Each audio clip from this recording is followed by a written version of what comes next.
എല്ലാവരെയും വിളിച്ചുകൂട്ടി വലിയ ആഘോഷമാക്കാമായിരുന്നു. എന്നാൽ അവരെ സ്നേഹതീരത്തെ മക്കൾക്ക് അന്നം കൊടുക്കുവാനാണ് മുൻഗണന കാണിച്ചത്.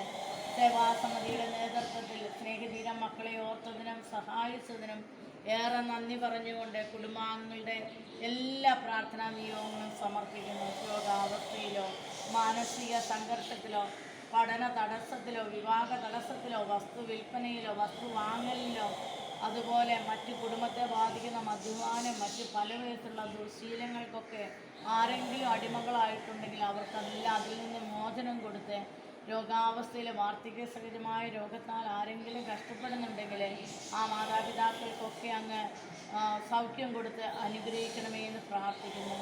ഇവരുടെ എല്ലാ പ്രാർത്ഥനാ നിയോഗങ്ങളെയും ഞങ്ങൾ നല്ല തമ്പുരാൻ്റെ തൃപ്പാദത്തിൽ സമർപ്പിച്ചുകൊണ്ട് ഈ കാലാവസ്ഥയുടെ വ്യതിയാന സമയത്ത് ഈ കാലാവസ്ഥ മൂലം ആർക്കും യാതൊരു ദോഷവും വരില്ലേ, ഞങ്ങളുടെ നാടിനെയും ദേശത്തെയും എല്ലാം കാത്തുകൊള്ളണമേ എന്ന്